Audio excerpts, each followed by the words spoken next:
Selamat malam, Pak Sandi, Bu Mara, Kak Alexa, dan Kak David. Kelompok kami yang beranggotakan Nicholas dengan NIM 1, saya Samantha dengan NIM 4, Stephen NIM 12, Willy NIM 20, dan Stefanus Alfian dengan NIM 46.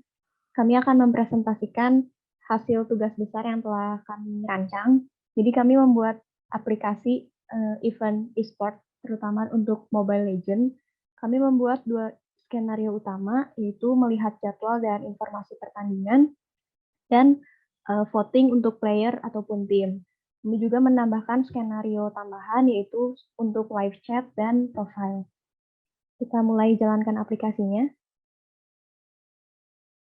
Nah, ketika aplikasi dibuka, terdapat animasi di depan itu yang berwarna merah. Ini untuk menarik perhatian user aja agar lebih menarik. Kemudian untuk tampilan utamanya, di home, kami meletakkan logo NPL-nya tepat di tengah untuk mengingatkan user aja bahwa mereka sedang membuka aplikasi NPL ID. Kemudian di situ juga ada banner terkait event yang diadakan. Ada highlight yang berisi video pertandingan, kemudian bisa di-scroll juga. Ada berita terkini yang memuat berita-berita terbaru terkait MPL ID. Di sini kami menggunakan fix menu agar usernya juga tidak kebingungan ketika menggunakan aplikasi karena menunya kan tetap di situ nggak pindah-pindah. Icon yang kami gunakan juga familiar, user dapat mengenalinya dengan mudah. Dan untuk membuat user lebih memahaminya dengan baik, kami menambahkan label di setiap ikonnya. Kemudian kita akan masuk ke skenario yang pertama, akan dijelaskan oleh Stefanus. Ya, skenario yang pertama ini kami membuat buat usernya bisa melihat jadwal pertandingan. Nah, kita lihat dari bagian atasnya, di atas ada judul yang bertuliskan jadwal, biar usernya juga tahu ini ada di bagian judul juga. Kemudian di bawah judulnya ini kita membuat drop down menu yang menunjukkan ada season-seasonnya. Nah, nanti kalau misalnya drop down menu ini diklik, ada season 1. Kalau misalnya season satunya dipilih, nanti dia bakal nunjukin hasil dari yang season satunya. Nah, di season satunya ini sudah beres, jadi sudah di minggu kelima dan hasilnya sudah menjadi final. Dari itu kita balik lagi ke yang season 2. Nah, yang di season 2-nya ini, season 2-nya masih baru masuk ke minggu 1. Jadi masih belum ada yang lainnya. Kalau misalnya kita klik yang di minggu 2 ini, nanti hasilnya muncul coming soon, di mana kalau jadwalnya ini masih belum muncul, memang belum terjadi di minggu keduanya. Nah, kemudian di minggu 1 ini kita coba klik yang salah satu pertandingannya seperti yang melawan Aura ini. Nah, yang melawan Aura ini nanti dia bakal nunjukin semua detail-detailnya kayak MVP-nya siapa, udah gitu ada top assist-nya dengan nama pemain-pemainnya sama itemnya dengan skornya juga. Nah, kemudian melihat di baris bagian bawahnya ini, yang bagian ikon-ikon buat nunjuk home, jadwal, vote, sama profilnya ini, kami udah ngebedain yang buat tulisan jadwalnya, yang bagian jadwalnya ini kami buat menjadi lebih merah buat nunjukin kalau misalnya usernya ini ada di dalam bagian jadwal juga buat ngingetin. Kalau misalnya di bagian atas sini ada tombol back, nanti back, kemudian kita masuk ke bagian yang BTR melawan EVOS dan akan dijelaskan oleh Willy. Oke, untuk yang selanjutnya adalah merupakan skenario tambahan dari kami, yaitu user bisa menyaksikan live match atau pertandingan yang sedang berlangsung. Nah, di bagian atas ini ada keterangan berupa label yang bertuliskan live match. Ini untuk memberitahu kepada user bahwa ini adalah pertandingan atau cuplikan video yang sedang berlangsung. Lalu di bawahnya adalah live video pertandingan yang sedang berlangsung. Di situ user bisa menonton secara langsung pertandingan yang sedang terjadi.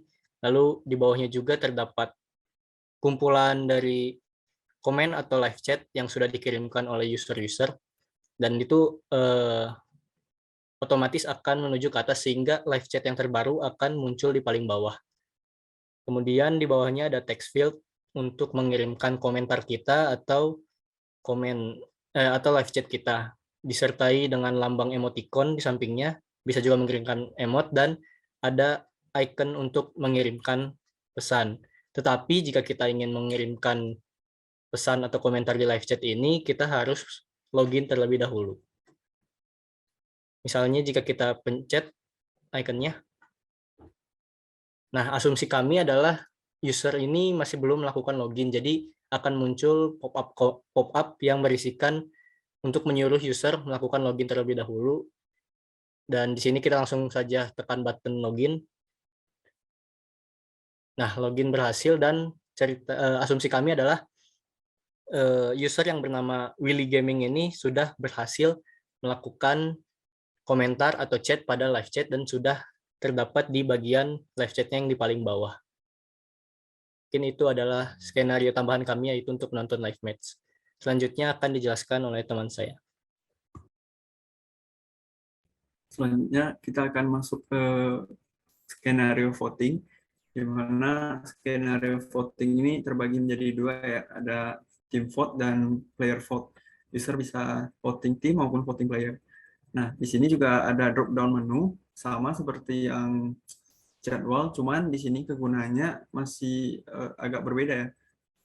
Jadi kalau di season 1 itu kita nggak bisa voting lagi karena sudah lewat.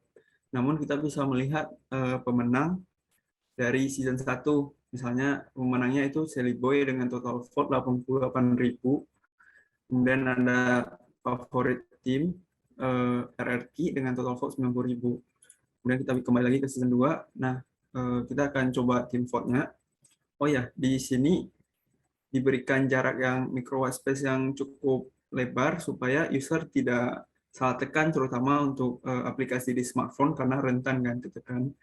Kemudian buttonnya juga diperbesar.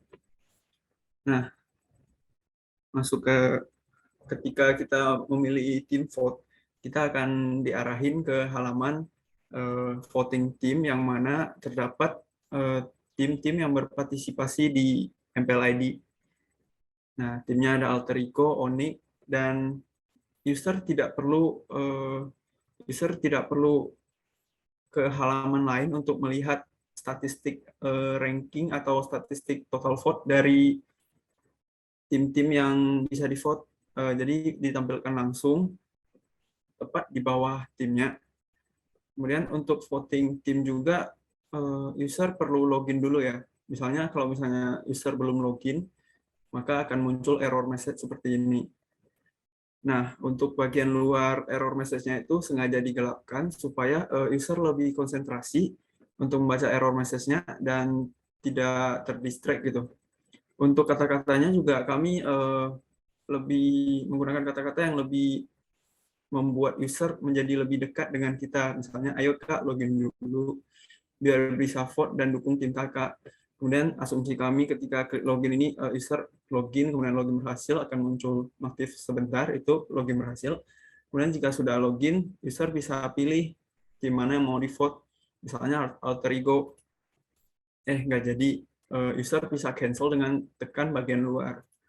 Nah, misalnya mau vote lagi tim Onyx, gitu.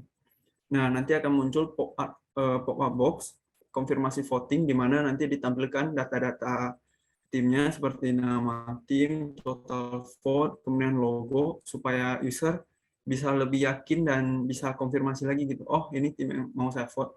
Kemudian di sini ada button vote di mana sengaja kami kasih warna merah untuk menarik perhatian user. Nah, warna merah ini juga merupakan color scheme dari aplikasi MPLID ini yang mana monokromatik. Kemudian jika sudah yakin, user bisa tekan vote. Nah, akan muncul animasi tampilan di mana tim favorit berisi tim favorit Anda. Nah, kalau misalnya kalau nggak ditekan tombol kembalinya, maka dia akan kembali secara otomatis karena kebanyakan ada yang cuman habis tekan terus ya males tekan kembali gitu. Sistemnya bisa kembali langsung. Kemudian jika sudah voting, maka akan muncul background merah di tim yang sudah di vote. Kalau misalnya user mau vote lagi, akan muncul error message. Nah, maaf Kak, Kakak sudah voting sebelumnya, mohon ditunggu voting selanjutnya. Untuk keluar dari error message ini bisa ditekan OK maupun bagian luar dari error message. Nah, jika tekan tombol kembali, akan kembali ke pilihan team vote dan player vote. Selanjutnya, player vote akan dijelaskan oleh Nico. Oke, Tadi kan udah dijelasin tentang team vote. Sekarang saya akan menjelaskan tentang player vote-nya. Jika di sini player vote ditekan, maka akan langsung masuk ke interface player vote. Nah, di sini jika dapat dilihat sama seperti tim player, cuman di sini kita setelah memencet si tim yang akan kita vote, misalnya playernya, misalnya kita mau nge-vote Trigo, kita coba boleh lihat. Nah, di sini kita ada berbagai macam gitu ya, misalnya ada Ahmad, ada Pai, dan lain-lain. Dan di sini juga sama seperti tim vote, di sini juga ada total vote untuk biar user tuh tidak harus melihat ke yang mana-mana lagi gitu. Langsung sini aja, oh kelihatan gitu sekarang. Kira-kira siapa sih sekarang yang lagi top vote? Misalnya jika ingin melakukan vote, kalau misalnya kita mau ngevote Ahmad, coba Ahmad. Nah, maka di sini akan keluar voting gagal. Gara-gara asumsi kita di sini user tuh belum melakukan login, makanya kita harus disuruh login dulu. Nah, kalau jika ketuk login, nah login berhasil. Udah gitu, kalau Sally Boy coba kita voting. Nah, tapi di sini kan akan keluar konfirmasi voting. Berarti di sini kita sudah login, asumsinya user sudah login. Tapi nggak jadi deh. Coba boleh langsung ke vote Leo Murphy. Nah, jika di vote, maka akan tampil animasi untuk menyatakan kalau kita tuh ngevote si player Leo Murphy ini. Maka total vote-nya akan bertambah 1. Nah, ini dilakukan secara real time ya. Jadi langsung nambah. Kalau kembali, maka dia akan muncul background warna merah. Itu tandanya user sudah memilih Leo Murphy. Nah, jika user ingin memilih vote yang lain, maka akan keluar error message seperti ini. Maaf Kak, kakak sudah voting sebelumnya, mohon tunggu voting selanjutnya. Nah, gitu. Untuk voting dari pemain segitu. Selanjutnya akan dilanjutkan oleh Samantha. Nah, berikutnya kita masuk ke menu profil. Di menu profil ini ada dua, ada ubah profil sama history vote. Di sana juga ada tanda seperti garis tipis yang menandakan area mana yang dapat ditekan sama user yang menggunakan aplikasi.